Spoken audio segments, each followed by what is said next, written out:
The following is a Podbeard production. EST 2016. This is Interviews, music reviews, opinions, and more. This is The Hodder Show. What is up, everybody? We are Rolling Audio here today on episode 230 of The Hodder Show. I hope you guys doing absolutely fantastic. Thanks so very much for tuning in and clicking that play button on today's episode of the podcast. I have a badass episode for you here today, as I try to every single week here on The Hodder Show. I am sitting down and chatting with the gentleman by the name of Sean Crow, who is a badass bearded professional wrestler out of Louisiana, and we have a fun chat. It was great to get to finally chat with him.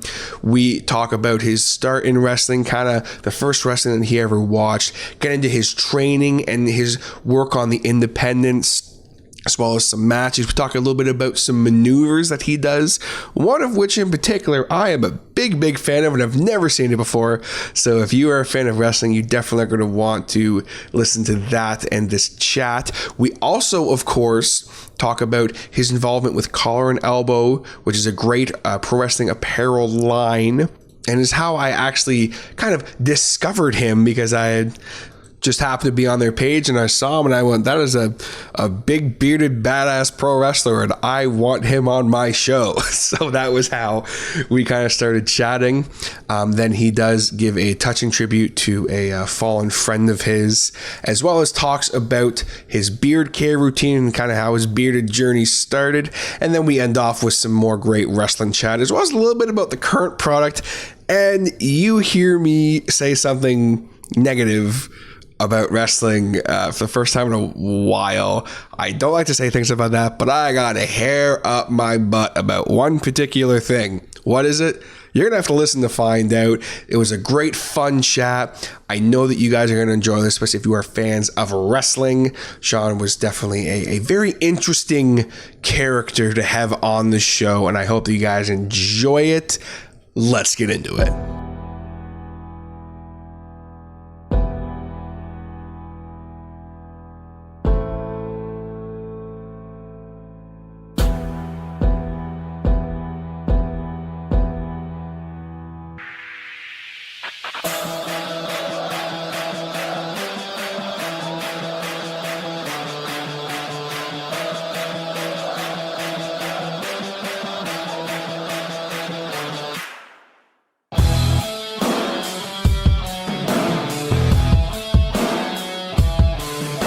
So I'm very excited about my guest at this time. For the first time ever in the history of the Hodder Show, I am having a professional wrestler on who's not from Canada. And I've been talking with this gentleman for a while. He is a badass in the ring, and he's got a badass beard to back it up. Ladies and gentlemen, Sean Crow. Sean, how you doing, brother? I'm doing well, TJ. What's up, man? Oh, not too much, man. Just excited to talk to you. I really appreciate you taking the time to jump on the show. You know, we've been working on it for a while, so I'm glad we're able to do it.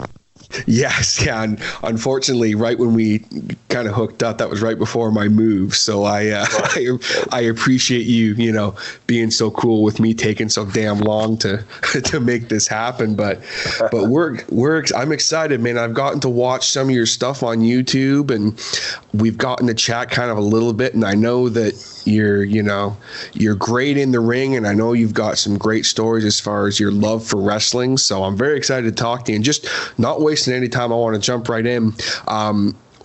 When were you first exposed to professional wrestling? Oh man, I guess I was probably like 7 or 8 years old. I'm from a little town in Louisiana, and my dad was a huge wrestling fan. So I'm walking through the living room and pass by the TV, and there's Austin and Rock and all those bigger than life characters on the TV, just kind of carrying it up. And I sat down and I never got back up. So that's awesome. You always hear stories like that, I was kind of the same thing. My parents watched it a little bit when I was a kid. So I remember seeing kind of a little earlier than Austin and Rock and that, like the Hacksaw Jim Duggins and the Ultimate Warriors and that. But I remember seeing that, and then just it's something that draws you in and you just can't look away no matter how hard you try. So, when I started watching, like I said, it was Austin and Rock and Triple H and all these guys, these bigger than life characters.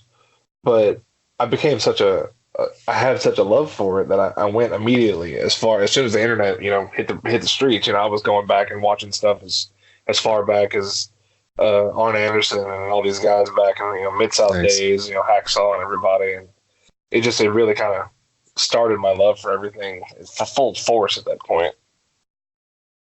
Yeah, there's kind of the more sport of professional wrestling, I guess you would say, as far as kind of some of those more old school guys who are, like you mentioned, someone like an Arn Anderson who's just, he's the enforcer. I mean, what else is there to say? He gets in there and there's no nonsense. He just gets it done. Absolutely. And, watching him grow up, and then the entertainment aspect, once it became the Four Horsemen with him and Tully and Flair and everybody else, it was so enigmatic, where Flair was this, billionaire playboy who could do what he wanted to do, where Arn would punch you in the mouth whenever, you'd look at him wrong.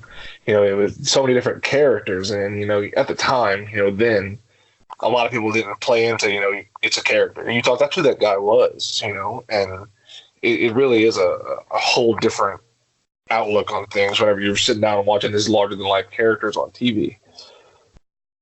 Yeah, when you see someone like a Hulk Hogan, even, or Ultimate Warrior, those really over the top guys who were, it's like, is he really like that in real life? Is Warrior really running around, shaking ropes and getting winded before he even gets in the ring? Is that really how that guy is all the time, 24 hours a day? But then, you hear stories from fans of, they would go to the arenas to meet some of these talents, and someone like Arn Anderson or something who would still kind of play the character back when, wrestling was, I guess, quote unquote, real, which I mean, right. I think, I don't like to use terms like that myself personally, because I have the utmost respect for anyone who steps in between those ropes. And I think that anyone who's like, oh, wrestling's fake, I'm like, really? Okay, go in there and do it then. And we've had several cases of that. Since I started, I've had at least two people, to my knowledge, that were, hey, wrestling's fake. What you do is not real. It doesn't hurt, so on and so forth. And I invite them into the ring. And if you can go 5 minutes, you earn my respect. I mean, it's that simple. If you can do what I do for 5 minutes at a time, I'm not asking you to stay in there for half an hour. I'm not asking you to jump off the top rope. I'm not asking you to do any of these crazy things that you see on TV. Go in there and run the ropes. Take a bump. If you can do that, cool. Then you can talk to me. But before that, just realize who you're talking to. These people, wrestling is probably it is the only sport in the world that goes 365 days a year. Damn right. WWE, they schedules are more lax now than it was, but 300 days a year, these guys are on the road. I mean, that's ridiculous. There's no job in the world you can tell me that you're traveling every day, you're throwing yourself on the ground, and you're getting punched in the face, and that's what you do for a living for 300 days a year. There's no other sport in the world that does that. UFC, these guys take 4 or 5 months off in between every fight, and they're top-tier athletes, don't get me wrong. But what I'm saying is wrestling is the only sport in the world that starts and ends at the beginning and the end of every year. Exactly. And, on that note too, like you mentioned how, since you kind of got into the sport of professional wrestling, you have had a few people who kind of came at you like that. So I do, of course, want to talk a little more about kind of your influences in wrestling and that, but how did the whole journey start for you when you decided, you know what? I've been watching this for a while. I want to get in there and do this. And that really wasn't the case. I played football in high school, like most Louisiana boys do, and I wasn't, superior to anybody, but I was good, and that was my plan. My plan was to play football for the rest of my life. Ended up tearing my ACL in my right knee, and never had surgery, and got every chance I ever had taken away from me because I didn't do what I needed to do. And that's on me. I know that. But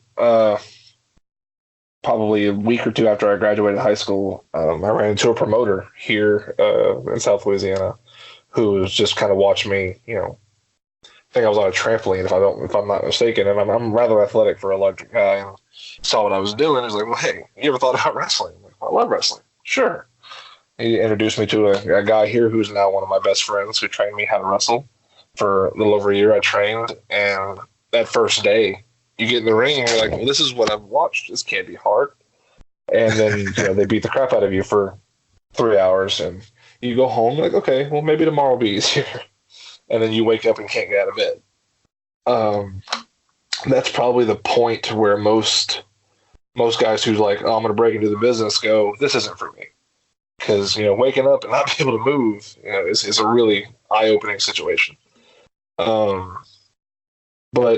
I went back, and I went back again the next day and the day after that for a little over a year before I ever got into an actual ring for a match. I'll tell anybody this: if you can't be trained, then you don't need to be given a spot. It's not that it's a disrespectful thing. It's not that you're not talented enough thing. It's a thing to where all these guys who've been in this industry for so many years, who've paid their dues and have done their time, and you want to go in there and you're unsafe. You're not taking care of them. You're not taking care of yourself. What do you expect to get out of it? If you get hurt, that's somebody's got to live with that. So when I started training, I took that mindset 100%. Whereas I was going to put in everything I had every day, and I never looked back. And I said it was 372 days to the day I started training. I had my first match. I got dropped on my head, and kept going. It's a really difficult sport to partake in all the time, but it's definitely something that if you're not passionate about it, it's not for you. There's no way you're going to be able to keep up with it. Oh, exactly. You've got to eat, sleep, and breathe the sport. It's not something you can do halfway. It's not something you can get into and, I'm going to do this and how hard can this be? I'll put a little bit of effort in. A lot of people, think that it's just this really simple, easy thing. And at the end of the day, it's freaking not. And that's coming from someone who, I have never taken a bump or anything in my life, but I know there are people that are just allergic to that mat. And, you were touching on earlier saying that there are some people, and, respect to those people that they want to try it. They get in there and they, their back hits that mat and they go, okay, this is not for me, And, honestly, I have one of my best friends in the world is our media production guy for our company here, and he's tried to train, he's tried to bump. It's not for him. His body can't take it, and that's cool. But he tried. All these other people that just run their mouth and never want to put the effort in. That's the kind of people that I'm not really cool with tolerating. But said he put in the work, he put in the effort, and he was tried for as long as he could. He trained with several people who are accredited, and he couldn't do it, and that's okay. It's not for everyone. Exactly. So when you started doing your training, where did you do your training at? Actually, my first day was in somebody's backyard. So, and I know there's a cliche that's not really the way to do it. Look, training is training. I've been trained by independent wrestlers here in Louisiana. I've been trained by people that have been in the WWE. I've been trained by people that have, should have been in the WWE. But my first 5 months was behind somebody's house, in town here. But then I went to what we call the Dog Pound, which is Ronnie Mack, his training facility. I trained there for a short stint, and then I guess we kind of got our own facility, and we started training there for the rest of my duration up until now.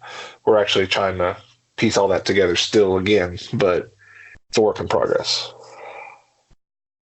So you were mentioning we. So right now, are you working with, obviously I know there's different promotions, obviously, as I'm assuming it would be here in Canada and Ontario, my province here, there's different promotions spread throughout Louisiana. So is there one in particular that is kind of your home base, or are there a few that you kind of jump around to? So there's one in particular, Action Packed Wrestling. It's based out of a little town out of Baton Rouge here in Louisiana. We've been up and running for a little over a year. We had a little bit of a hiccup this year where we didn't run as many shows as we would have liked. But we will be starting up again in January and hitting full force. Outside of that, for the duration of my career, I wrestled for what was Gulf Coast Wrestling, and it's now Gulf State Wrestling. But they wrestle in several different spots in the state as well. And we actually, matter of fact, a friend of mine just sent me some information this morning. They started their own company where they're going to be getting kicked off soon. There'll be another company I'll be wrestling for, which is actually going to be Pro Wrestling Movement here in Louisiana. Oh, nice. So that's going to be a good way to kick off the year. Well, that's awesome. And it's always good to hear. I kind of feel like, and I spoke with a good friend of mine, Sam Hudson, I was telling you before we started, is a friend of mine who's just kind of starting to get into the business now, that right now there is this kind of wrestling boom. Have you noticed that at all over the last, say, 8 months to a year? Well, I mean, anybody who's heard of All Elite Wrestling, yeah. Yeah. It's great for the sport. It really is.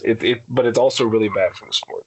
And I say that with no ill movement in mind, okay? Because everything that happens that's wrestling, as long as it's safe, is good wrestling. Sure, yeah. I don't care if it's WWE who puts on these, $1 million cards and has $2, matches, or you put All Elite Wrestling, who has done nonstop fantastic work since the get-go, or you go to New Japan, or you go to Ring of Honor, or you go to anywhere in the world, right?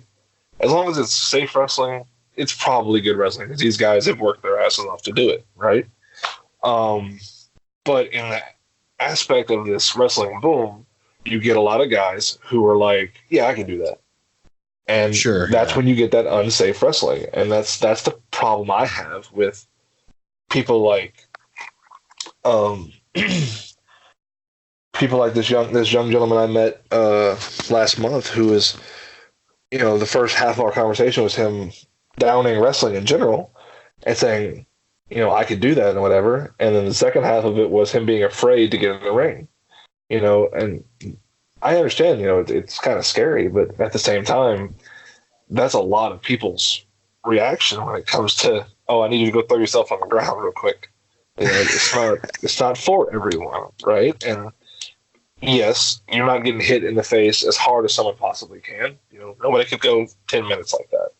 But it is a physical contact sport.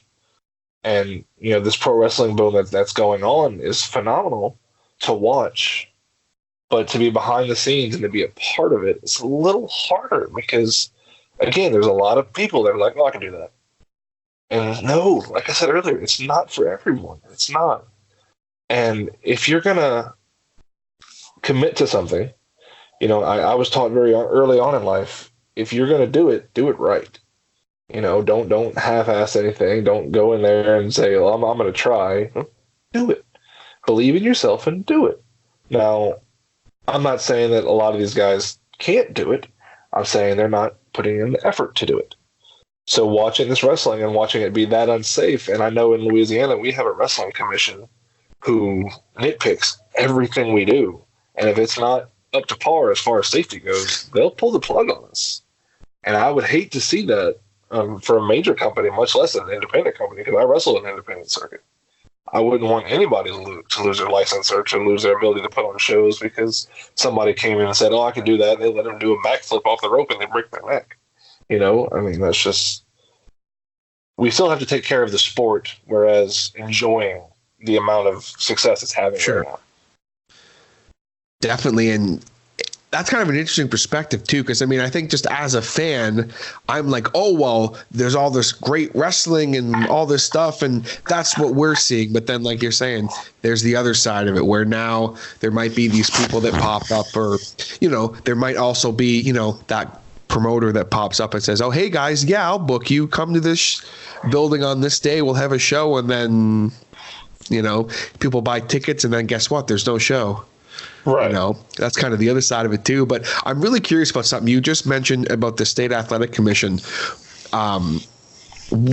what exactly do they look for? Like when they come in, if they're coming in to like see if something is safe, if like to put on a show or that, like, do you have any idea kind of like what exactly they're specifically looking for? Is it just as simple as seeing if, you know, the guys actually know what they're doing, or like, is there paperwork, or like, you know, obviously I don't want to peek behind the curtain too much, but just, well, I'm just really curious about that.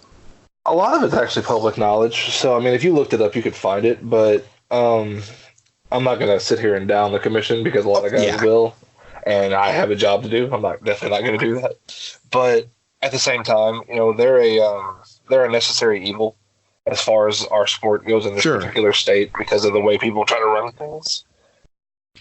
So yes, there is blood work for us. We have to have, they have to issue us a license, which we pay for every year, and we have to provide them with blood work with a certain panel done to make sure that we're, you know, if we get cut open, nobody's subject to any type of disease or anything like that. This past WrestleMania, not last year, but the year before, that was in New Orleans. You could look up you could look it up online, but they set out this entire list of rules of stuff that could not be done, stuff that, you know, they would allow, but, you know, they would monitor, and then, you know, obviously just the stuff that was okay. It's stuff as simple as nobody could go over the top rope. You know, you couldn't do a suicide dive through the ropes unless, you know, it was in the open section of the ring where there was no barricade behind you, or stuff like that. There was a ton of rules whenever WWE came into town. Mind you, everybody made money. The commission made money, the town made money, and so did WWE. Everybody made money. But it was a giant headache because, you know, yes, they're coming here to have a good time, but this organization, which is what they are, yes, they're a state entity, but they're an organization. They're making a profit off of what we're doing.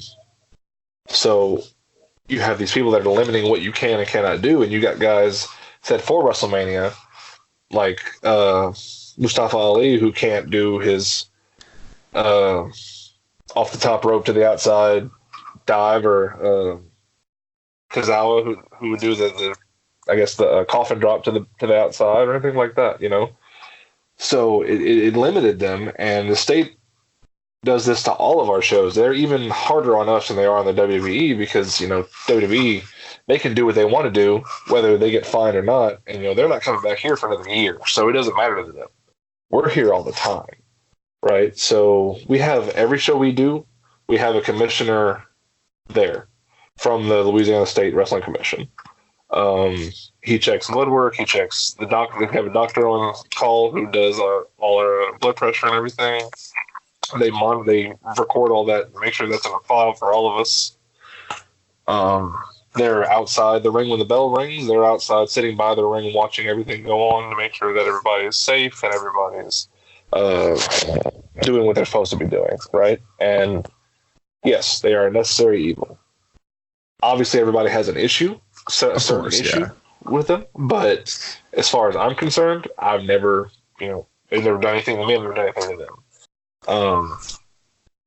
It really is a hard topic here in the state because, you know, there was a petition to have them completely removed from wrestling in general here, and it failed, but it opened a lot of eyes.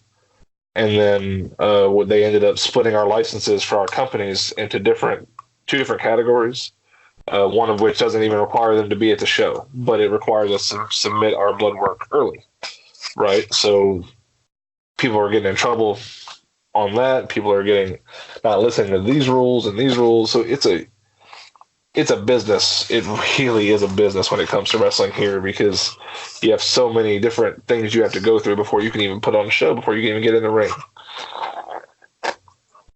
Which, of course, like you're saying, you know, in some ways is a necessary evil, but at the same time, I can definitely see how that will be frustrated for someone who's just looking to get in there and apply their craft, you know? Right, and again, you know, all of us are trained athletes, and we bring guys in from other states who, you know, we tell them beforehand, hey, you know, you got to have this before you can come here because, you know, Florida doesn't have that. Texas doesn't have it. But you come across that border and you're going to wrestle here, you have to have it. We bring in guys like Hacksaw Jim Duggan. We bring in guys like Shane Douglas. We tell these guys, as soon as we book them, you need to have this before you come, because if not, then you can't work for us. So it really is it's definitely a back and forth battle, but it's one worth fighting, because it keeps everybody safe. It really does. It's just a little bit more of an expense at the end of the day. Sure, of course. Yeah, it's extra licensing and stuff like that too, I'm sure. Right. For sure. So I'm curious, how long exactly have you been working for? I know that you mentioned earlier about how long you were training, but how long is it from when you had your first match to today? Well, that's a bit of a math problem, actually, because I trained from 2009 into 2010. I had my first match in August of 2010. I wrestled very steadily until 2013 and had to take a break just for some family reasons, until 2016, and I've been back since then. So all in all, probably about 7 years from beginning of training to now. 7 years I've been working. Nice, definitely a nice little career that you've been building here. So I'm also curious, what exactly, in your own words, is and who exactly is Sean Crow? It's man, I get that question a lot, because you look at the character, you look at the persona. When I hit the curtain and the lights change and the music hits, it's a switch flip. It's a different person entirely. If you wanted to characterize him based on other wrestlers, he wrestles like Brock Lesnar. He carries himself like Sting whenever he was fighting NWO at the beginning there, as far as just being dark and mysterious. And I guess athletically, I'm like I said, like Lesnar, but I pride myself on being rather strong in the ring as well. So I do a lot of stuff where it's suplexes, but it's also throws and stuff like that. So I'm these big guy persona. Any big guy persona you can find in the ring, I try to implement some of their stuff that I've learned over the time. Well, that's what's so entertaining about watching your work. Like, I was watching a match of yours earlier, and there were so many moments where watching someone obviously with your stature do the quote unquote kind of big man stuff, where obviously if someone comes at you and they try and knock you over and they physically can't knock you over on the first hit, it's impressive to see that. But then in the same breath, a couple minutes later, I watched you physically pick that guy up and throw him over your shoulders like it was like you were tossing a bag of trash. So it's such an impressive thing to see, and you've got different things in your arsenal that are devastating, but also the agility of someone of your stature. It is really an impressive thing to witness. And I appreciate that. I was in the gym this morning. All of my workouts are connected to my wrestling in some way. If I'm doing squats, I like to do, some sets where I do explosive, some sets where I do controlled. That way, when I get in the ring, if I need to pick up somebody who's bigger than me, I got to use that explosion. I can do that. The adrenaline that you get in a match is unlike anything you've ever felt before, I promise. And I feel like I can do just about anything when I get in there. And as far as being agile, I never had that surgery that I talked about earlier. So when I learned to wrestle, I had to learn to wrestle on the other leg, which is opposite of what you're supposed to learn about. And up until, the last few years, that's the way I did it. I'm just now getting into the groove of being on the correct leg, which is my dominant leg anyway. So it's definitely a big transition for me in the style and what that I do. And has that injury given you any issues at all in your career at this point, or has it, just because of the way you've been working, has it been kind of, you've been able to avoid anything serious with it? Honestly, the way I work is it's been fine. I'm knock on wood here. I've never gotten, seriously injured where I couldn't go. But there was a very close call that I had about a year ago. Wrestling, matter of fact, wrestling my very best friend in the whole world. I couldn't go halfway through the match. I felt something in my other leg, give out. I couldn't even stand up. We weren't able to finish.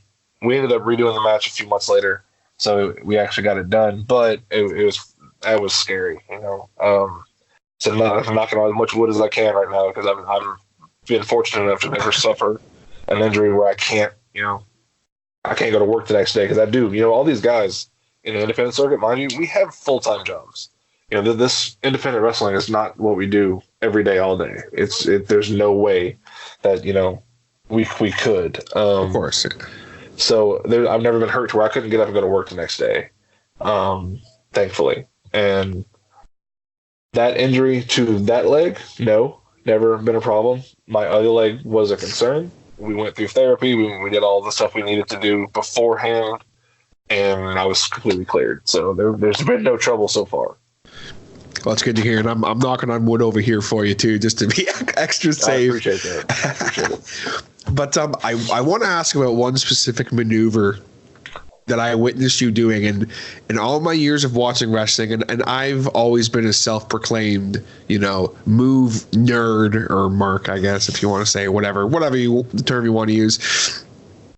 And I fancy myself to pretty much be able to, for the most part, call something I'm watching where, sometimes people I'm watching wrestling with, they would turn to me and go, "Oh, what would you call that? What he just did or she just did?" And I can, for the most part, kind of pull something out of my ass. However, watching one of your matches, a fairly recent match, if I'm not mistaken, you busted out a maneuver I have never seen before, anything like it, and it just blew my mind. It looked painful as hell and just spectacular. Tell me a little bit about the maneuver that you finished a match with recently that I believe I would explain it like a choke slam. Let me try and make it a little bit better. Basically, a choke slam. I don't even know how to explain it. You're going to do it a lot better than I can. I can't even explain it. All right, so if you want to be technical, it's a choke slam goozle. It's a lift, and midair, when they flatten out, I catch them with a neck breaker on the way down. And also, mind you, I am also a move nerd, move mark, whatever you want to call it. If it's been done, I probably know about it. And to my knowledge, this move has never been done before. There's been variations of neck breakers, but nobody's ever done a chokeslam neck breaker before. So, and actually I call it 13. 13 being an unlucky number, being, the sign of the end. So that's what I use it for. That match you're talking about was July of last year. Ray Ortiz, a wrestler out of Texas, phenomenal talent, absolutely phenomenal talent. Got the opportunity to wrestle him, and I had been working on this idea of a move, and whenever in my head I could see it, and knew that it was possible.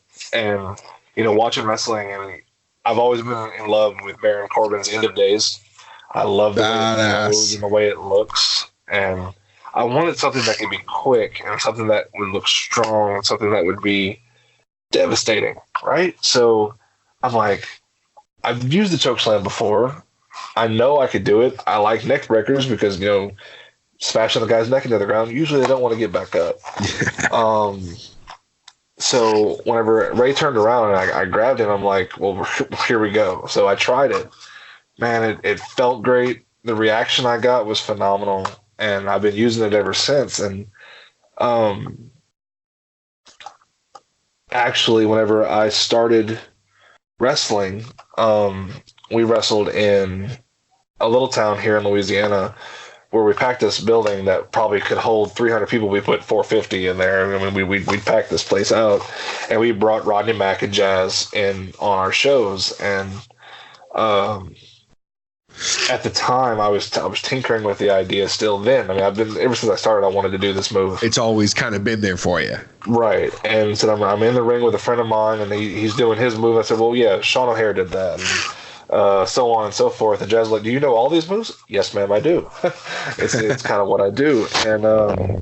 And I explained it to Rodney and Jazz. And, Rodney, to his knowledge, he didn't know anybody that had done it. He thought it sounded really cool, but he wasn't ready for me to take the risk on it yet because his album was still very new then. Of course, yeah.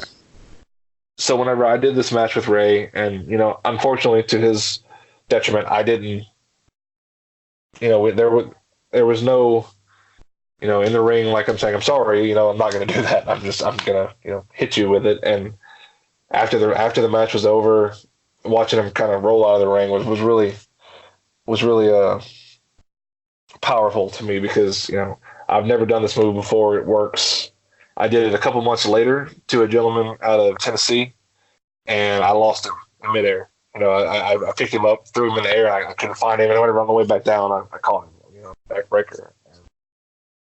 It's actually how I won my match with my best friend that I was telling you I had to redo. I hit him with it, and it's been a winner for me. It really has. There's a GIF on Facebook of me doing that move to the guy I lost in the air. It's one of my favorite GIFs in the world. I use it every time I talk about how hard Monday is. That is how hard my Monday is. So, well, I mean, from the standpoint of a fan, I was sitting in my car in a public area watching this match, and when that maneuver was hit, I mean, I let out a full-on, oh, because, number one, I mean, I have had the displeasure of falling backwards off something onto my head, or onto my back and neck area head, and it's not a pleasant feeling. So I don't imagine someone of your stature basically throwing someone in the air and catching them doing that would add any, it certainly adds a lot of disdain onto falling onto the back of your head and neck. No. I mean, it's not a pleasant feeling, I can imagine. I've never been hit with it, luckily, so let's hope that never happens. The friend of mine I talked earlier about that tried wrestling and it just wasn't for him. He is our production director for our wrestling in the area, and he didn't know that I was going to do it. I didn't tell him or anyone else, and he's what you would consider, what everybody would call a mark. Okay, he really is. And said, love the guy to death, really do. And I hit this move, and I didn't see him. I couldn't see him, but I heard him from the ring, and the reaction I got from him was worth every second of it. He come up to me after the show, and what the hell was that? Well, that's what we're going to use from now on. So it's really been a fun ride since I started using it. So it's called the 13. If you get hit, it's probably over. That's it. It's the end. Well, that's awesome. So I want to cover a lot more ground with you. I want to, of course, ask about your involvement with Collar Elbow. I want to talk about beards. I want to get back to a little more wrestling talk. But before we do, I'm just going to take a quick break here to give a big shout out to the man that helps the Hotter Show run with all my graphics and logos, Mr. Jason Reese from Jaybird Digital Arts. Hey, you. Yeah, you, listening to The Hotter Show right now. Are you maybe in a band? Maybe you're a content creator? Maybe you're a performer of some kind who needs t-shirts or logos? Or are you maybe a business owner who's in need of some mailers or some brochures for your business? Maybe some business cards as well? Or are you someone who just needs some family photos edited and you're looking for the perfect graphic designer for you? You need to look no further than my man, Mr. Jason Reese from Jaybird Digital Arts. Jaybird Digital Arts is a local business, and you will be supporting the local economy. You will be dealing directly with the boss. There's no sales reps. There's no runaround. You're dealing with the man himself. Above par work at below par rates. And he has over 10 years experience. He will work long and late to make sure your project gets finished on time and on budget. If you have been living under a rock, everybody is using Jaybird Digital Arts, from myself and the whole Podbeard Network, Chinlock Wrestling, House of Hardcore, tons of different bands, Gino's Pizza. Everyone is using Jaybird Digital Arts. And he offers so many other services I don't even have time to list right now. It would take the whole podcast, but whatever you need, he has your hookup, and he will make sure that he is unique and that you will stand out from the crowd. Contact him today for a free quote by going on jaybirddigitalarts.com, or you can also check him out on Facebook and Instagram at Jaybird Digital Arts and search hashtag Jaybird Digital Arts for a look at all of his awesome and unique work. And you can also contact him by email at jaybird.digital.arts@gmail.com. And on top of all of that, if you contact him today and let him know that your boy Hotter sent you, he'll even give you a little discount skis on his already fantastic prices. I can assure you, you will find no one better and not a better human being on this earth than Jaybird Digital Arts. And always remember this, folks. His business is not successful unless your business looks great. Contact Jaybird Digital Arts for your free quote today.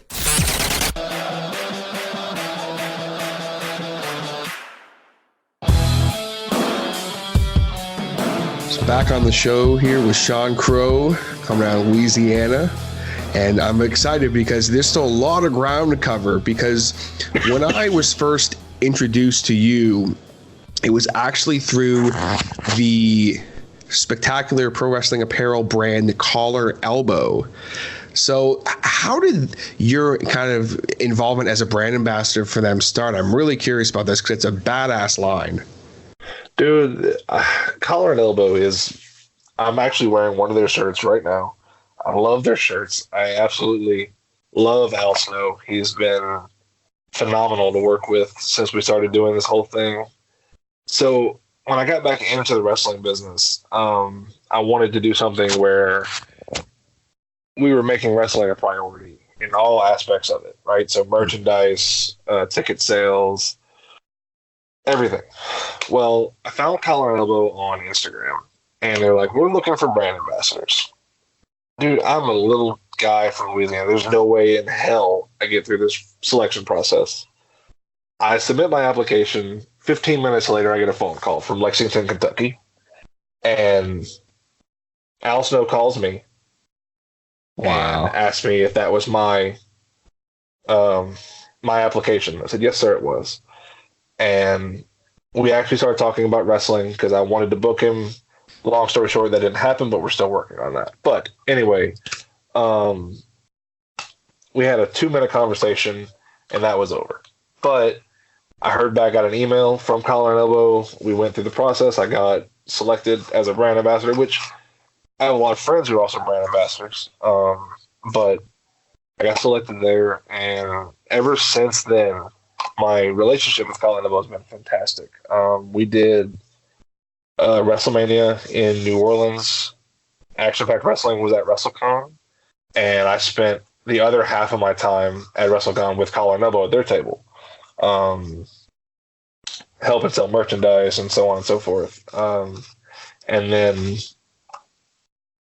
we went to New York City last year, and the first day we kind of just walked around. We paid for our ticket and everything. The second day, Collar and Elbow allowed me to go and help, sell merchandise and talk to people and stuff like that, network and things like that. Collar and Elbow has been a freaking rock for me as far as wrestling goes. So their merchandise is spectacular.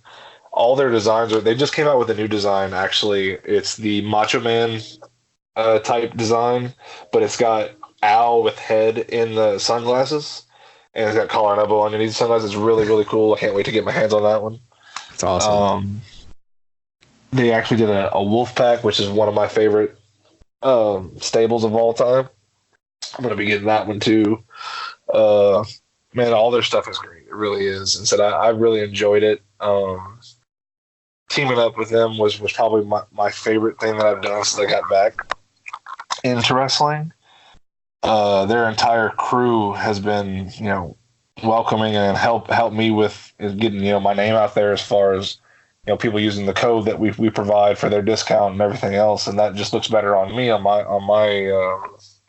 I guess what you would call profile screen for Collar and Elbow. It really has been a wonderful ride.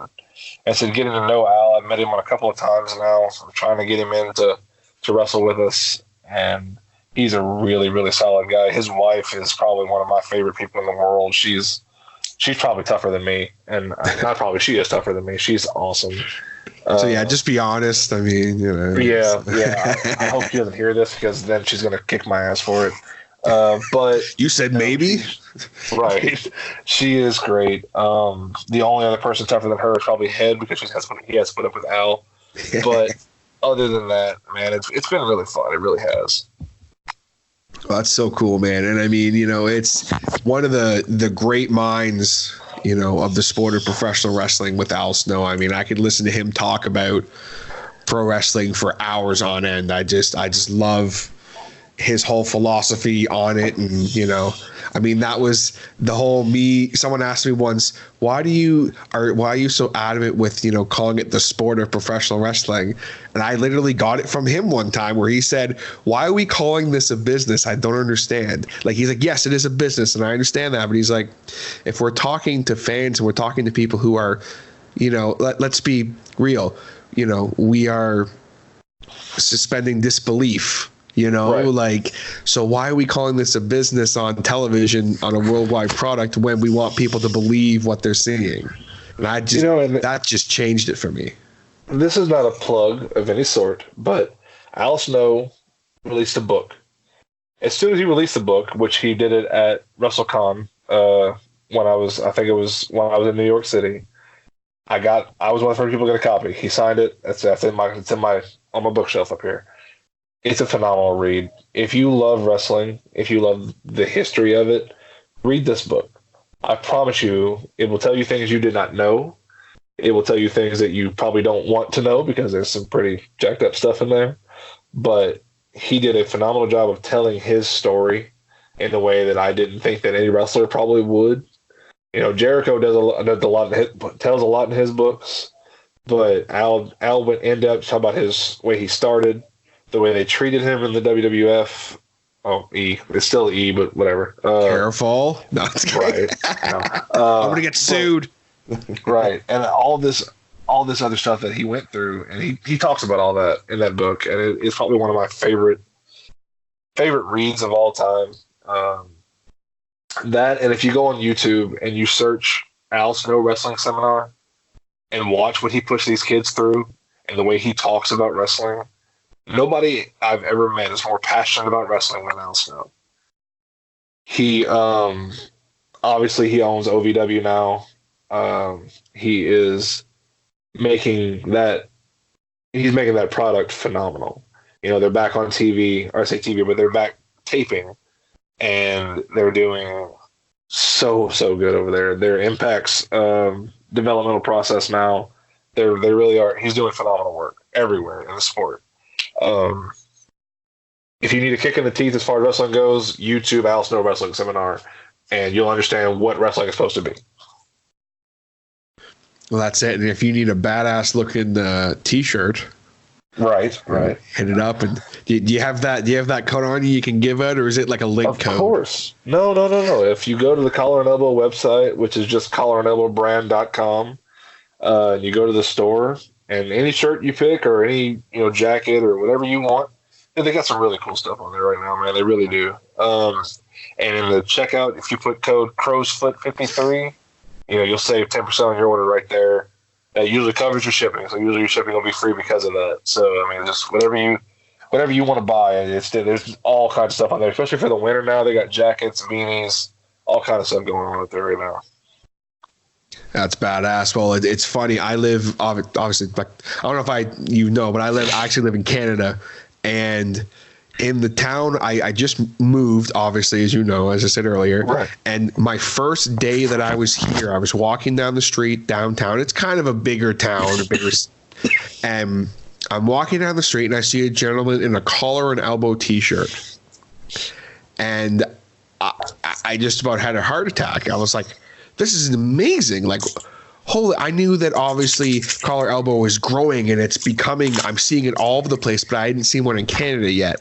at all. Right. So Right. the fact that I moved to a new town and I saw a caller, and I ran up to the guy and we started talking wrestling, and he was a casual fan, but he liked the shirt, and I was like, man, that's so badass. So Colorado was growing, and it's great stuff, and might need to use that code to get myself a shirt, but be sure to use that code, folks. I'll be sure to throw it down in the description as well, just in case someone wants to use it. The one thing I wanted to ask you about too before we move on, there is a picture of you that actually is the picture that was used, of course, for the graphic, which of course you guys heard the ad for my man Jason from Jaybird Digital Arts. So I'm curious, man, what is with that picture? Like, to me, that kind of sums up your character, where you're just standing looking intimidating as all hell, kind of roaring in what looks to be in like an underground mine shaft or something. What's going on there? What's with that picture? I'm curious. Right. So the guy that took that picture is a really good friend of mine.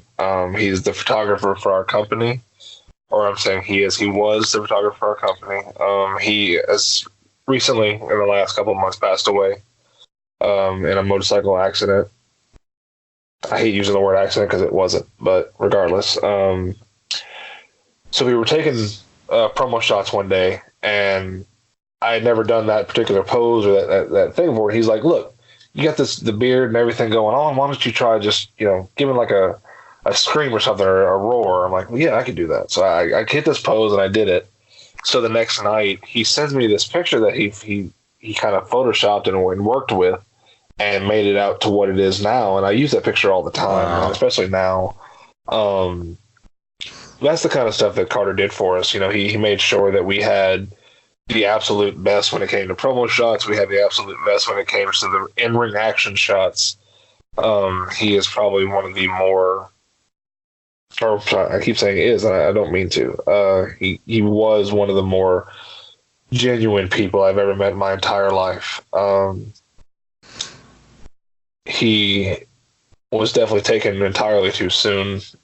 That picture means the world to me as much as all the other promo shots my friends and our other competitors in our company have from him. And I appreciate you bringing it up. I just wanted to bring light to the subject that, Of course, man.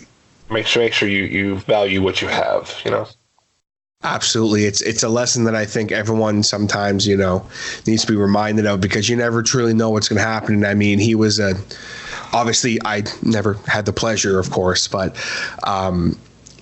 just looking at some of his work, just from seeing, his little logo on it, knowing that it was his work, he was a super talented photographer. And the fact that he, had this image for you in his head, it's such a cool thing, and definitely a very beautiful, touching tribute to your friend that I'm sure that regardless, no matter what, you just were correcting yourself saying is, to was. I think he's still with you when you're in that ring, for sure. Absolutely. I do that roar as part of my entrance now, and I do it when I take photos. I try to do them pretty much everywhere. I was on the beach for vacation, a month ago, and I did it. Anywhere I go, I try to take a picture like that, and it's in remembrance of him. It really is. He was a wonderful, wonderful person. He really was. Absolutely. You mentioned something about stables, and I want to ask, because I know that as of somewhat recently, at least since your return, you have aligned yourself in your wrestling world with a stable. Walk me through that. That was well, I don't want to say a work in progress, because we are together, but there's been a hiccup in the bus, in the pecking order, as you will, as of late. But we are the House of Bentley. It is a fully funded group by a little spoiled kid who just loves wrestling. I am what you would consider the enforcer of the group, whereas we have the tag team wrestlers below me, and we have the heavyweight champion below me as well. I like to think everybody's below me, but we'll get there. And these guys, we are a group of guys who just love to beat up people. We really do. Preston Bentley, who obviously the group is named after, is our backer. He pays for everything. We just kind of just run amok and do what we want to do. I know that sounds very similar to other groups that have been in wrestling, but we are like nothing you've ever seen. It's probably been my favorite thing that I've done since I've been back because I get to do what I want, when I want, pretty much all the time. Well, I mean, I don't think there's a lot of people. I mean, it sure as shit ain't going to be me as far as someone who's going to try and stand up to you if you're the one getting in the ring to enforce the will of the group. They might catch a 13 if anyone tries to mess with you guys, I guess. Well, that's what happened to Colt Storms, is that wrestler out of Tennessee that I lost in midair. He was in a match with one of our other guys, and he didn't make it out quite the way he went in. Oof. Damn, he didn't make it out. Well, either way, I was curious on that, but I just before I move on, I'm kind of afraid to ask, but I have to ask. From your personal standpoint, what do you see that you can gain from aligning yourself with a group like that? Is it for you? Is it strictly money? Is it a power thing? Where do you fall on that? So before I was aligned with this group, and I would do what I wanted to do when I wanted to do it, there was always somebody in my face when I got to the back saying, "You can't do that. That's not supposed to happen. Don't do the stuff like that." Now it's, you get to the back, Preston throws some money at the guy, and you walk on a bunch of way. It's a stress thing. I don't have to worry about getting tore up when I get to the back. I can do what I want, when I want, how I want, get paid for it. That's a pretty sound logic. I mean, I don't think anyone can argue with that, and I'm sure not going to be the one to argue with you on that. So I think we can all agree that that's some pretty sound logic. Now, obviously, something else that's kind of been almost the elephant in the room for this whole conversation is the fact that I mentioned, of course, you are a big bearded badass pro wrestler. So it wouldn't be me if I didn't ask, because I mean, that's something that struck me about you the second I saw you on the Collar Elbow page, where I saw that big beard you have. So I'm curious, how long have you been growing that beard, and kind of give me a little background on that if you can. Well, we're probably a little over a year into it now. I am a member of the Louisiana chapter of Bearded Villains, which was aptly named considering I'm a heel in wrestling. But we are a nonprofit group who we do a lot of outreach stuff. We do a lot of community guide work throughout Louisiana. And so about a year ago, a friend of mine who was already in the group told me about them. I looked them up and did some research, and all right, well, this is something I'm interested in. Well, you have to get to a certain length of your beard before you can even be considered. Got there. I became a hopeful in the class, or I'm sorry, in the group, and it's about a 3-4 month process as a hopeful. Did that, and in February I became a patched member of Bearded Villains Louisiana. Nice. I'm coming up on my 9 months or so now in as being a member, so hopefully I'll get that patch soon too, but we'll see. That's kind of what started it. I've always had facial hair, and without it, I don't look mean at all. I look rather babyface, which is upsetting. I'm 6'2", 290, and to make me look babyface is hard, but with the facial hair, it's rather easy. So I always keep something, and then I started growing this beard, and just as it grew, I have brown hair on my head and I have a red beard, so everywhere I go I get questions about, do you dye your hair? No, I don't. Do you dye your beard? Hell no, I don't dye my beard. I wouldn't put anything like that in my beard. And it's not become an obsession, but it's, the maintenance of it is tedious. You have to take care of it, or it's just going to be all over the place and look ridiculous and everything else.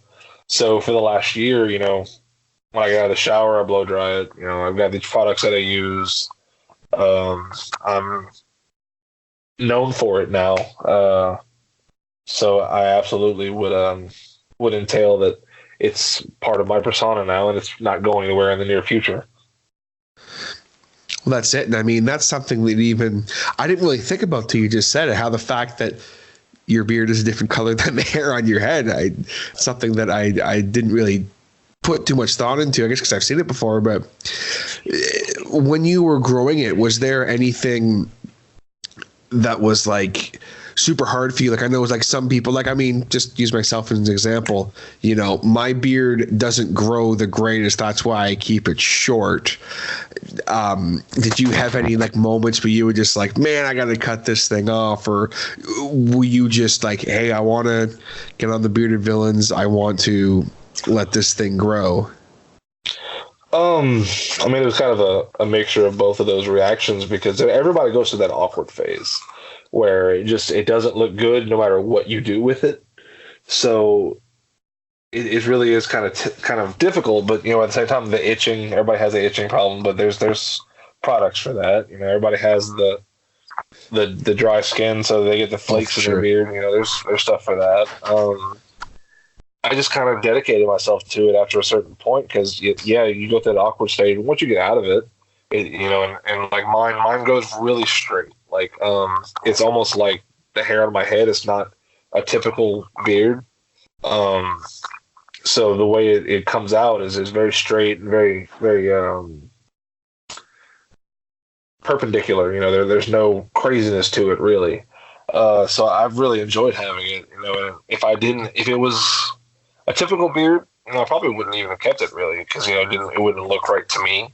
I'm very particular about the way things look that I use, especially now that it's a part of my character. It's definitely something I have to be very cautious about how it looks.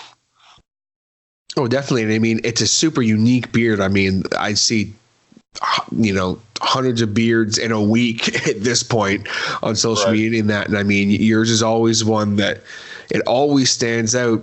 I don't know if it's the straightness of it or just the way you take care of it or what, but it's always one that stands out, and it's one that is definitely badass. So I was curious. So on top of the, like you mentioned, the blow drying, and that you have products, is there any like are you just using oils and balms in it, or is there anything else special that you're doing aside from that? I actually don't use balms because it makes it super, super shiny, and I don't like the way it comes out. So like when I get out of the shower, I'll put some oil, kind of dry it just a little bit, and then I have a texturizing spray that kind of gives it a little bit more volume now. That I'll spray a couple of sprays in, blow dry it real, real well, and that's about it. I'll put some more oil in it for like a scent, maybe, for it to smell a certain way.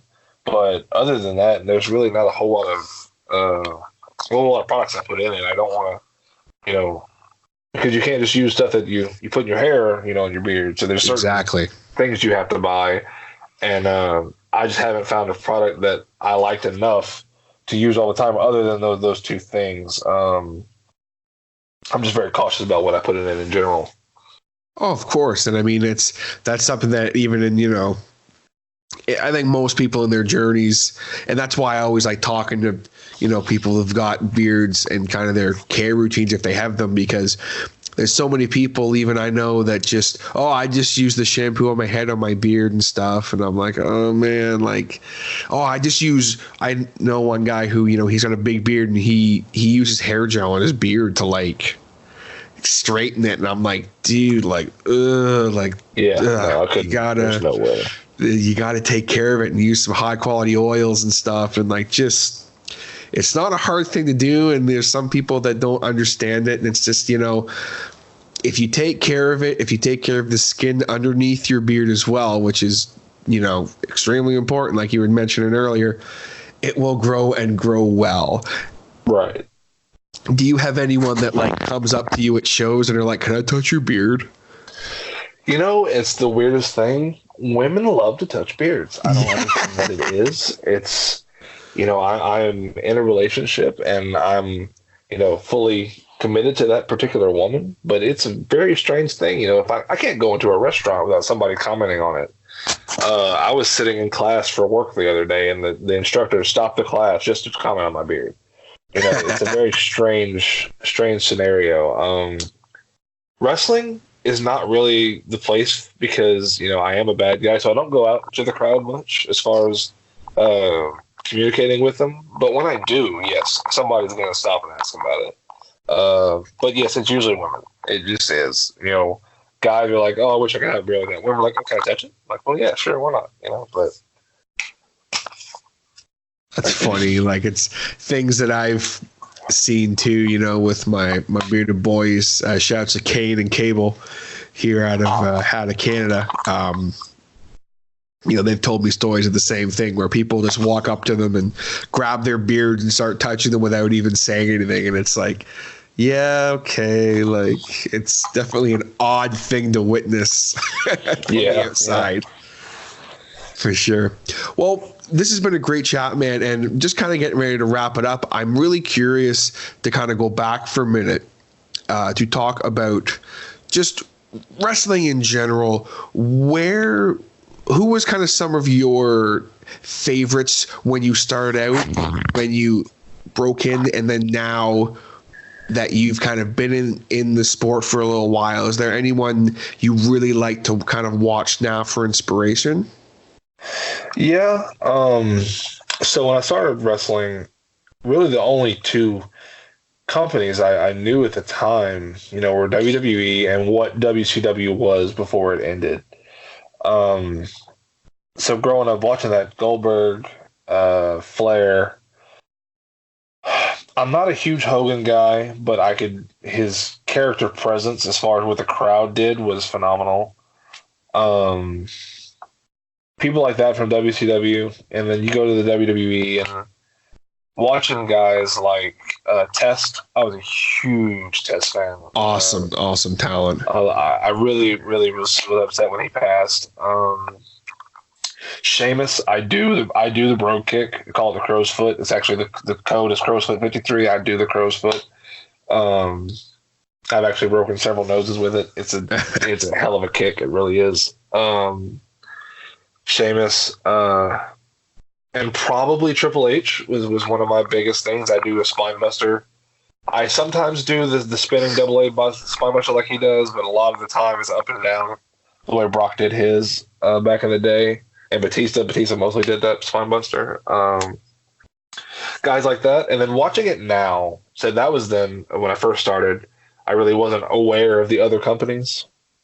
But now, as far as inspiration goes, Marty Scurll is a super underrated wrestler out of New Japan and everything else. We went to the G1 Climax in Dallas this year. Jeff Cobb, I am head over heels obsessed with watching his wrestling. His suplexes are ridiculous.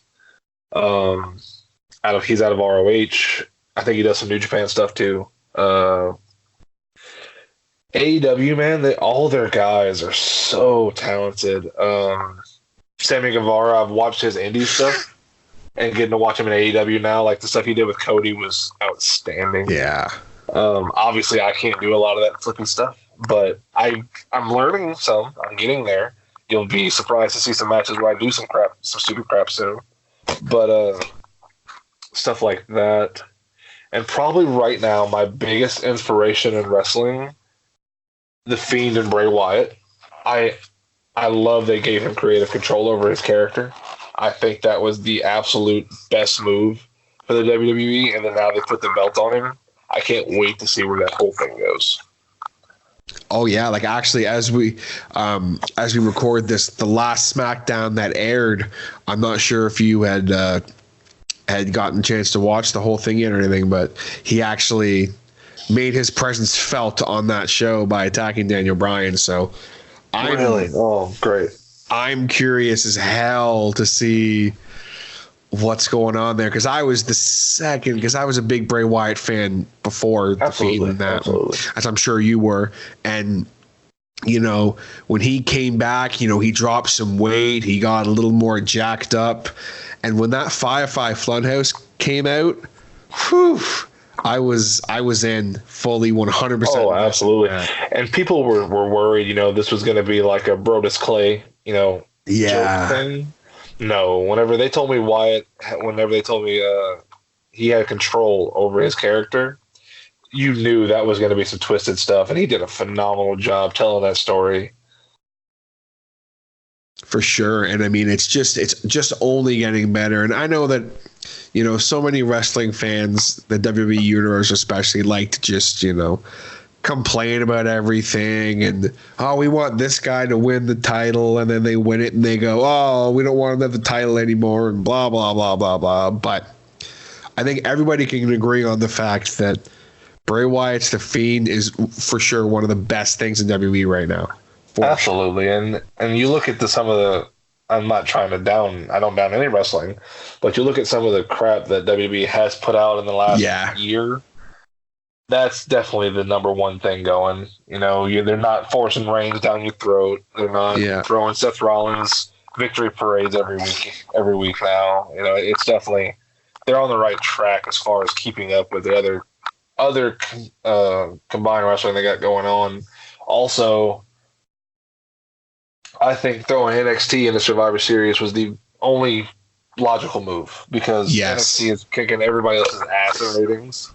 So, I mean, that was a very logical, smart decision. For sure. And one quick thing I need to I haven't said this on my podcast yet, and just while it's in my head, I got to get it out. I don't know what the hell happened to Chad Gable, but I was violently, because I don't get to watch a lot of the WWE product just because I physically can't watch it because I'm not home when it's on. But when he came out as Shorty G, I just about blew a gasket. I don't know what the hell is going on. Bruce Pritchard, you need to fix that freaking show, buddy. Get on it. I don't know. That just because I've loved him from day one, the moment I saw him work, and that just broke me. And I mean, his work is still phenomenal. It doesn't seem like he's discouraged by it, but it's like, jeez. Well, it didn't look like Ambrose was discouraged by his wrestling either until after he left. So. Exactly, and then he cut that pod. That was just, holy crap! That was a hell of a listen. But it's always funny looking at people with their gimmicks and stuff that was at the time. It's like, oh, this person seems happy, they're doing okay, but then it's like, ugh. No, that's such good shit, pal. Oh man. It's just, me and my buddies were saying that to each other all the time. We would just like pitch the worst shit to each other ever. And they'd just be like, that's terrible. No, it's such good shit. Your character would do that, pal. It's just like, okay. I can respect everything Vince has ever done. Sure. But there's got to be a point where they're like, okay, let's give the reins to, Hunter, or let's give the reins to, Stephanie at this point. Give somebody a chance to fix what he's done, because he's messed up quite a bit of things at this point. Oh, sure. I mean, even at this point, I think it can be agreed that, I think he needs to maybe take a few steps back and just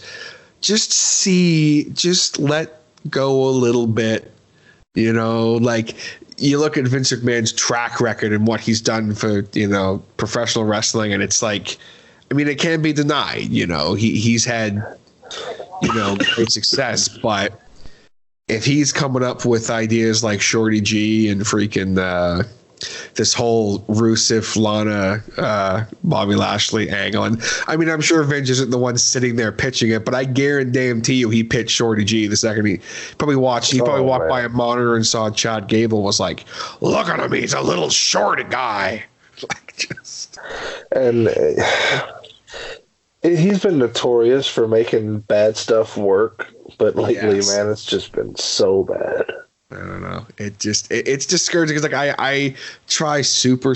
I mean, I think I literally said this to you before we talked. Like, I really don't like to be negative on any wrestling anymore, just because like I do love it so much, and especially lately, I've just been really trying to enjoy stuff. But that Shorty G just broke me.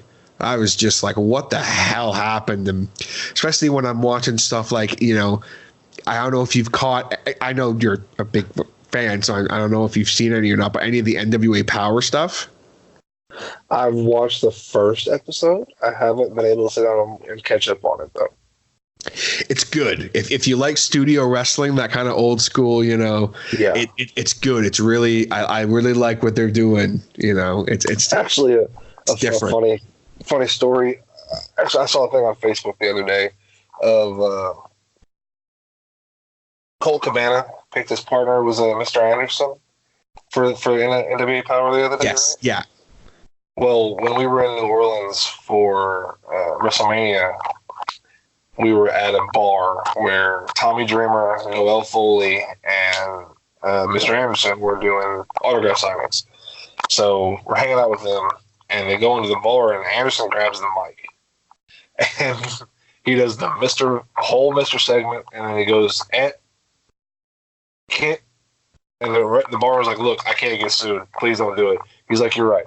And then he does Mr. Kennedy instead of Anderson. It was the funniest thing I've ever seen in my entire life. He 100% sold it as if he was WWE Mr. Kennedy. I mean, dude is Jack still. I mean, he's a great guy. Oh yeah, he looks fantastic.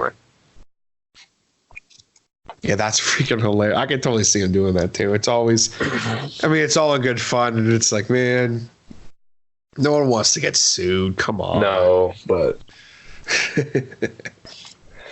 still all in good fun though. But so before we go here, and again, I really, really appreciate you taking the time. It's been great chatting with you. Usually with interviews, I like to end off talking about something super, super positive, and I always like to ask musicians when I have them on, do you have like a favorite show you've played or anything like that? So for wrestling, I want to turn that kind of on you. Do you have a favorite match or series of matches that you've had in your career at this point? Favorite match? Yes, we did a show in, where were we? Goodness. I think we were in New Iberia. Yes, New Iberia, Louisiana. 500 somewhat people. Hacksaw Jim Duggan was there. Me and my group at the time, which was Animal Planet, which was a really fun segment that we did.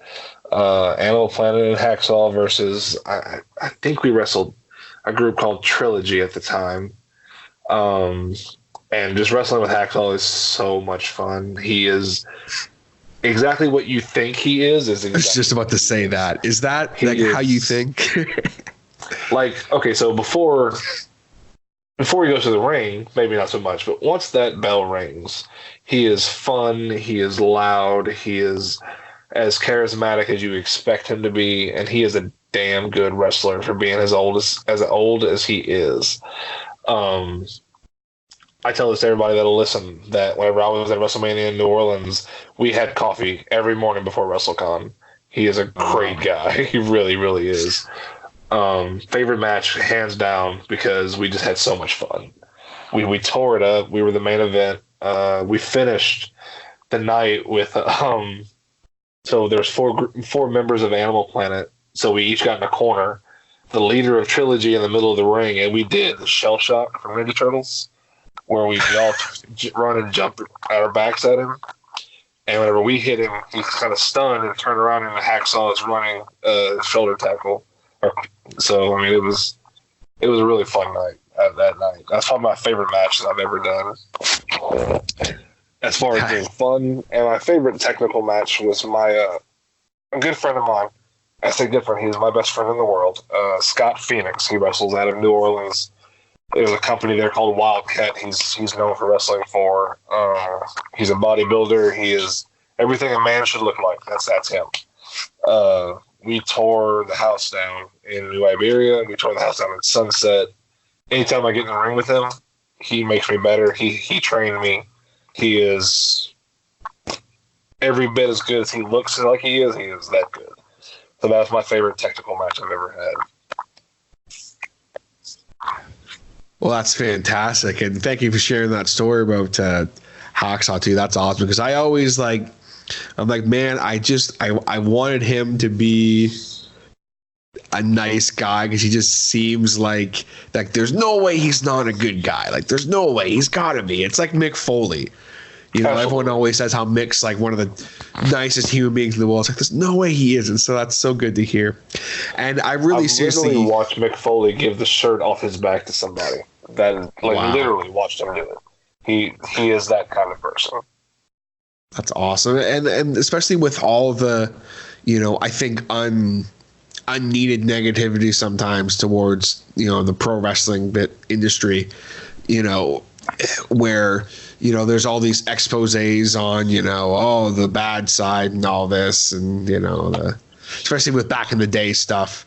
It's so good to see that there is also so much positivity and so much I guess in a way love between even some of the, like in my experiences being at the few indie shows I've been to, the respect that the talent has for each other for what they do, but then also that they have for the fans. And it's just the vibes at all the shows I've been to have always been so positive, and it's just good to hear things like that in the sport of pro wrestling. Absolutely, and it's supposed to be fun. It's supposed to be entertaining, and it really needs to be as enjoyable as you want it to be. You can go in with the mindset of, I don't like wrestling. I think it's stupid. I think it's fake. Okay, cool. That's what you're going to get out of it.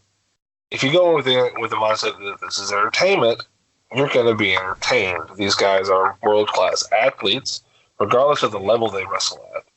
You have to just be able to enjoy it for what it is. Exactly. And if you allow yourself that, to suspend your disbelief, even if it's just for a little bit, you can really get drawn into what is happening in the ring, and the story that's being told between these two great athletes, or these 3 or 4 or 5 or 6 or 30 great athletes, however many are in there, and right. You will have fun. It's just that simple. Absolutely. Yeah, right. Well, I think that's a beautiful place to end off. Sean, if people want to follow you and find you, where can they do that? Oh man, I'm all over the place. I'm on Facebook, Sean Crow, Sean Dunn, me. I'm on Instagram at project_Dunn53. Also project_Crow53 if for wrestling and personal sake. If you beard related, Project Dunn. You always get all my stuff there. And I think I'm on Twitter. I don't get on it much, but I'm on there. I want to say it's Project Dunn 53. Yes, it is Project Dunn 53 for my Twitter as well. Because I'm always a project. I'm under construction, trying to be a better version of myself. So. Well, that's badass. And man, I really, really appreciate you taking the time. I'm glad we were able to make this happen. Thank you very much. It's been a pleasure. Thank you, TJ. I appreciate it, man. And there you have it, folks. My chat with Sean Crow. Hope that you enjoyed it.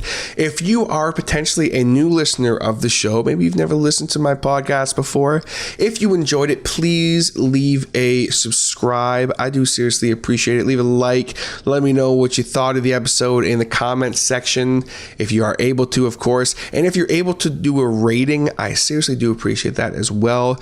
Be sure to hit me up on the social media. We have Facebook and Instagram, both under The Harder Show, as well as our website, www.podbeardnetwork.com/The Harder Show. Podbeard Network, of course, is my network that I have with a couple of my closest confidants in the podcast world, as well as some of my best friends in the whole world.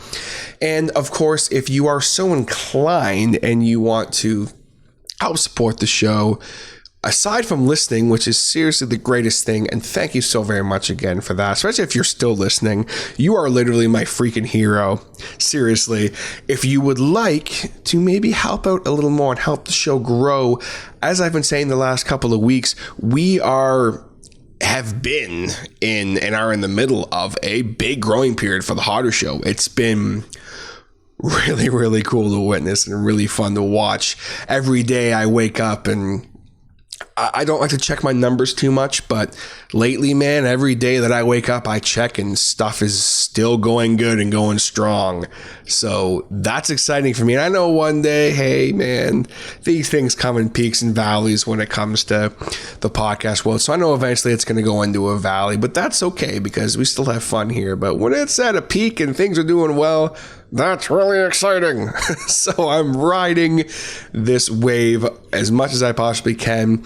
And if you want to help in more ways than just listening, you can do so by going on to patreon.com/The Hodder Show and becoming a Hodhead, just like my good friends and Hodheads, Patreon supporters, my dude, Mr. Scotty Duquette. So one of my longtime friends. I've known Scott for a long time, and I love him like a brother. You know that, my man. And he also happens to be a badass window cleaner. If you're looking for some window cleaning in the Clarington, Ontario, Canada area, Suds Window Cleaning. If you need your windows cleaned, or maybe your gutters cleaned out, or you need some power washing done, or it is getting into the winter months, if you need some Christmas lights strung, hit him up today. That's Suds Window Cleaning on Facebook. It's facebook.com/Suds Windows. I can assure you, you will not be disappointed with his service. I've known Scott for a long time. I've worked with Scott, and he is dedicated and just does a fantastic job. And I would be saying that even if he was not a Patreon supporter. And of course, my other Patreon supporter, the other hothead, my dude Will from Rolls Royce, one of the most badass punk bands out there. If you're a fan of punk rock and kind of more not so super serious music, you are going to love Rolls Royce. They have been covered on the Hodder Show a couple times. I had the pleasure of having Will on the show in one of my first and only ever video interviews. It was a two-parter, a lot of fun.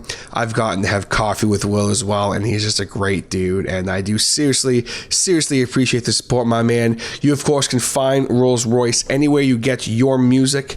And I think they're cooking something up right now. So keep your eyes peeled. They have Facebook and Instagram. And the spelling of Rolls Royce is it's not Rolls as in like ROLLS. It's Rolls as in RAWLS Royce. So Rolls Royce. Check them out. I still, to this day, one of my all-time favorite reviews I did was, of course, for their EP, which was entitled And So On. And man, 6 Beers is still a song I jam on the regular. But big shout out to Will and all the guys over at Rolls Royce. Appreciate the support on the Patreon. If you want to get shout outs every single week on the Hodder Show, shout outs and plugs potentially, go on there. I have the different tiers. I have the $1, I have the $5, I have the $10, and the $20, all of which will get you something different. The $1 will always get you a shout out and a plug for something. The $5 will get you exclusive content you will not find anywhere else, as well as, of course, shout outs on every single week here on the show. The $10 will get you all of that plus free merch. That's right, free merch anytime that it becomes available. I forgot to mention the $5 tier does get a discount on merch, but if you go the extra $5 to the $10 tier, you get free merch whenever I release it, which I am cooking. I know I've been talking about this for a long damn time, but just be patient. Be patient. I'm not going to release crap. I'm not going to have shirts that, shrink in the wash after one use, or the colors fade or anything like that. Not that my previous ones did, but I want to make sure that the next batch of shirts I get are the highest quality I can possibly get for you guys. And of course, the $20 tier is actually something special I'm doing. I'm calling it a sponsorship tier. So if you want me to literally do an ad read like I do for Jay Bridges Digital Arts, or even a full-on ad, like a radio commercial ad, I can do that for you. I have the knowledge and the know-how, or more like I can get people to help me with what they're doing, and we will create a great ad for you, and it's only going to cost you $20 a month. My show is listened to by people all over the world in all walks of life, and there are a ton of different interests. So if you think you have a business that might have some success advertising on my podcast, hit me up. 9.5 times out of 10, I'm going to say yes, unless I genuinely feel it is not a great fit for my show or that I cannot help you. And spoiler alert, if you are someone trying to advertise, like, say, I don't know, man, vegan products on my podcast, probably not going to be successful. I'm sorry. If you're someone who wants to advertise vape products on my podcast, probably not going to be successful, but I'll still take them on. But I'm always going to be honest with you. If I don't think I can have a little bit, at least a little bit of return on your investment in me, I will be honest with you. But anyway, all of my rambling out of the way, I am ready to sign off here today. Thank you so very much again, especially if you're still listening to this. You are literally the best person in the world. Audio fist bump. That was me literally slamming my fist into the microphone. I usually don't mean to do that, but I did this time because that's how we do here on The Hottest Show. I'm signing off, and I'll catch you next time. Take it easy, everybody.